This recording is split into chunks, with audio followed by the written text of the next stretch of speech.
Okay, well, Jeep's been running really good. I went up the other day to get some gas, and then after I got gas, I drove it around a little bit, and then every time I would come to a stop, it would stall, start right back up. Had to give it at least a little pedal, keep the idle up above about 1200, and it would run. But as soon as it tried to drop into just idle around 8, it'd stall. Got it back to the house, hit the key, starts up, dies, starts up, dies. So I looked online because I was going to get a rebuild kit, because this is kind of cruddy dirty. But everybody says it's the Venturis down there that are plugged. So first we're going to do is we're going to take those out and see if we can clean it without having to rebuild it, because I want to do as little work as possible. So let's get on that. Okay, so I got the choke plate and all of that off, and it's sitting here. All this stuff is soaking. This is the part we were trying to clean, along with that area. As you can see, the inside of this is nasty. There is a check ball, so if you do it like I did, make sure you don't lose it. It's right there.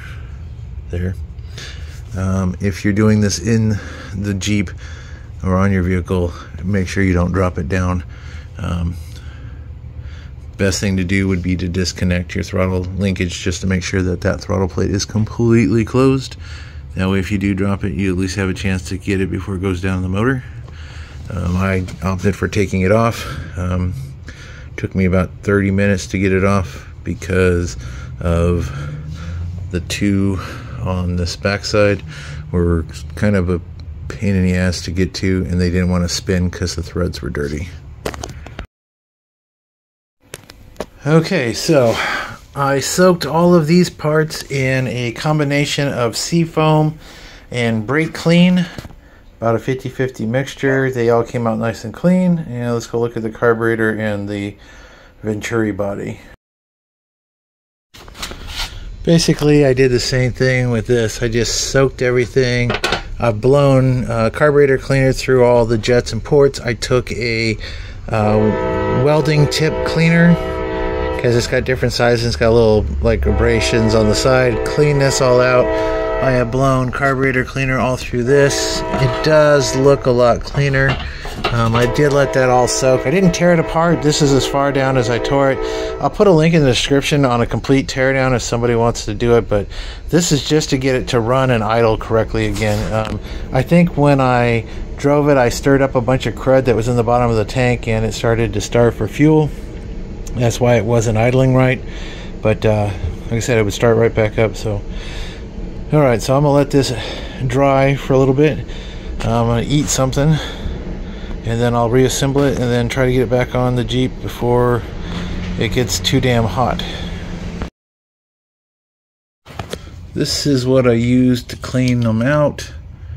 It's a welding tip cleaner. It comes with a bunch of different sizes, from a teeny tiny one on up. It's also got a little file in there, so kind of nice. I use it for motorcycle jets and whatnot. This seems to work pretty good.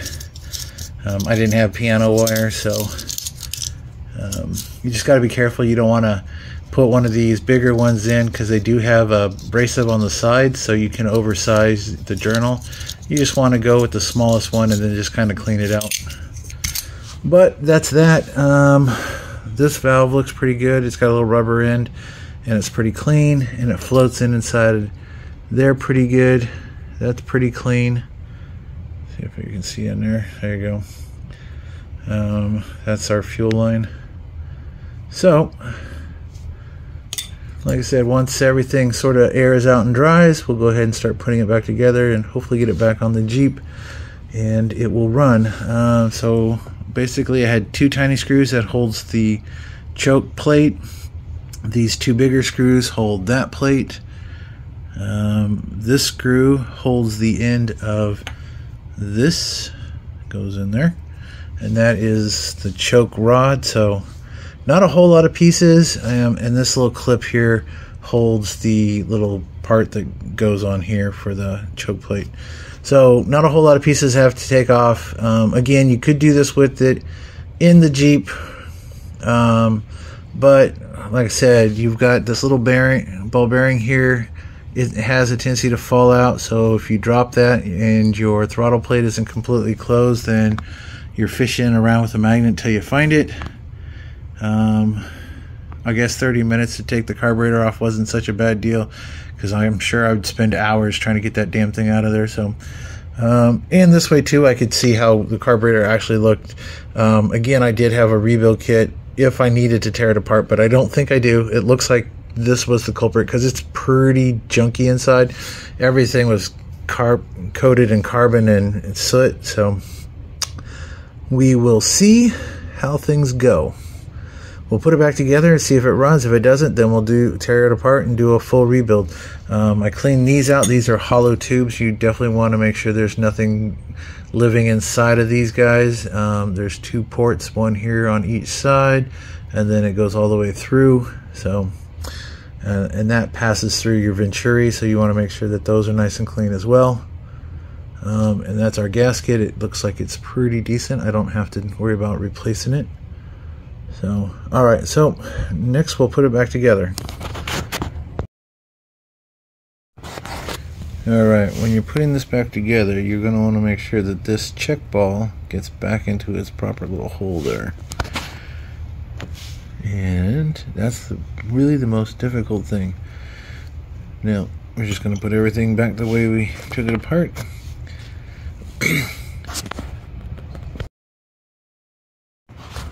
Alright, the venturi and its 2 screws and 2 gaskets are back in place. That's really the most difficult part of this whole process. And now we can put the choke rod back in and make sure to hook up all the linkage. That's more of a challenge than anything. Alright, so after you get your venturis back in, you want to put your choke bar and your choke plate back in. And then the next thing you'll want to do is put this guy on and this little keeper. And then the last will be this side. Alright, and then make sure all your linkage is right and everything's moved like it's supposed to. And that should be pretty good. I just need to put the last 2 screws in so I can put that back on. And then I need to actually separate these 2 because they've got that stuck on there and that one is stripped off a little bit. So I'll take this apart and then just put the brass piece back in the carburetor once it's back on the Jeep.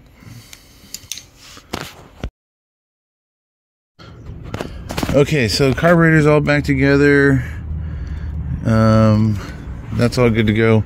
So now we're going to double check all of our little vacuum lines since they're exposed here to make sure I don't see anything else broken or disconnected, and everything looks good.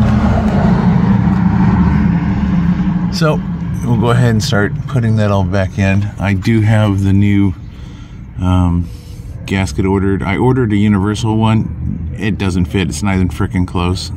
So I actually had to look up this part number to get one. It was like $8 off of Amazon.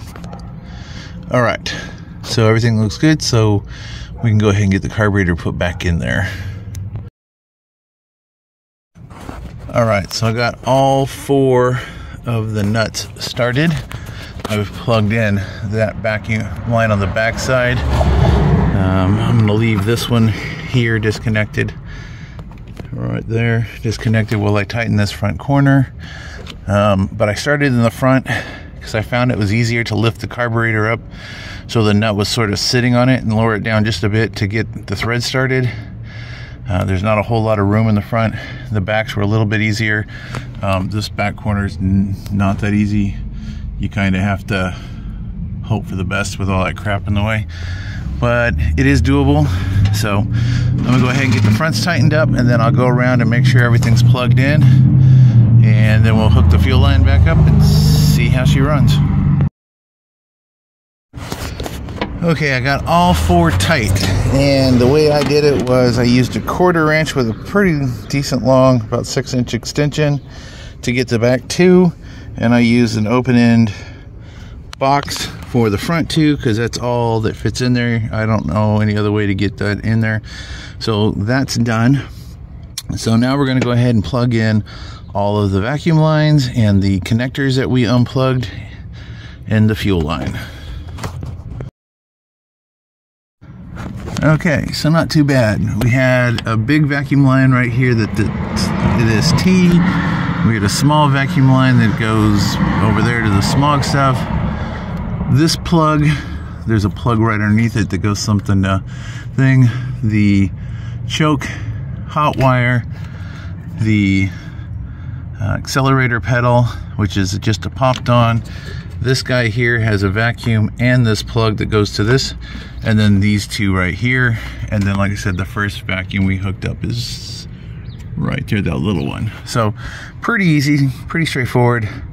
All we now need to do is get the fuel line reconnected, and we can see if it's going to start and idle. So I went ahead and threaded this on first.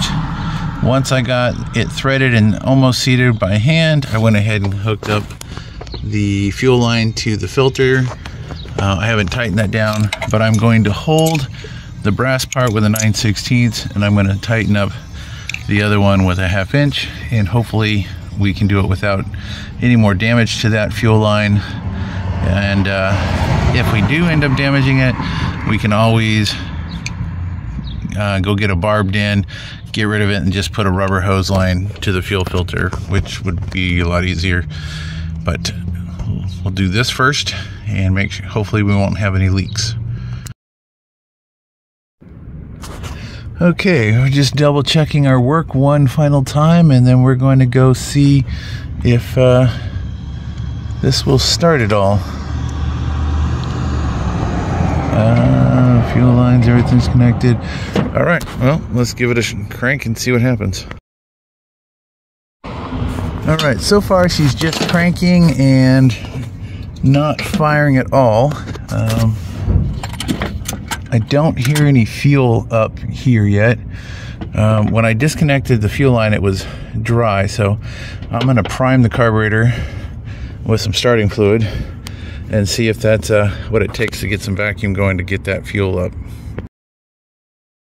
Well, that's all it took, was a little squirt.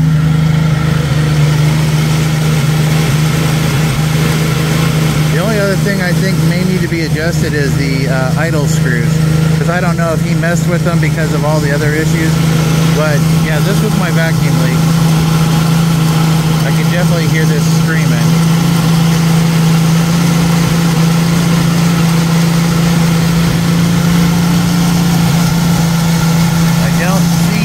Leaking. So we're gonna let her run for a second and see if she'll kick down and idle. Right now she's at 1700, so she's on choke. Kind of feels like she still has a vacuum leak, because you can hear her kind of missing until I cover this. Once I restrict air to this, it kind of revs up a little bit and smooths right out. So it sounds like we got a vacuum leak or something up here. So we're going to wait until it warms up completely and is off the choke, and then I'll make some adjustments and see how it runs then.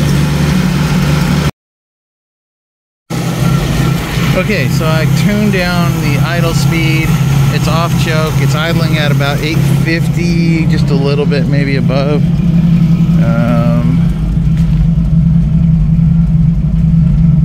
Maybe a little bit below. It's right in that ballpark. Like I said, I did not rebuild the carburetor. I just cleaned those ports, trying to find the best way for it to not have to have an engine done. So far, yeah, it seems to be running a lot better than it was. So I'm gonna go ahead and let it cool off, and then I'm gonna go back and check all the bolts and screws that I had done, make sure they're all still tight after a good heat soak, and then we'll see.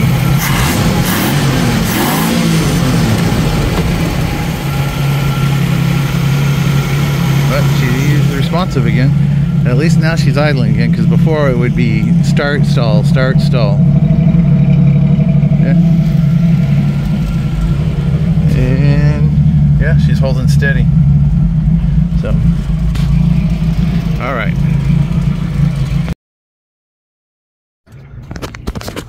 Okay, so I fiddled with the idle speed a little bit. I have not checked the mixture. I got her to idle nice and steady, just about 900.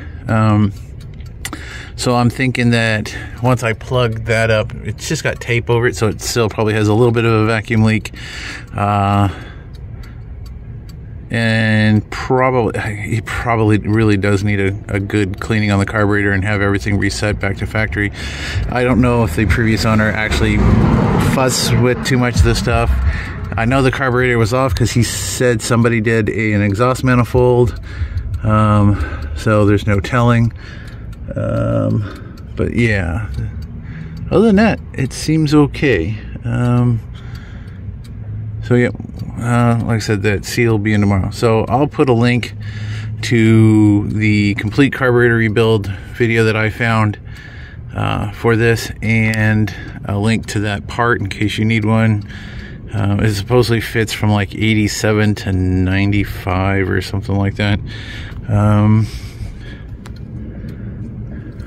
Yeah, so far so good. I'll go and I have the service manuals for this, the actual service manual.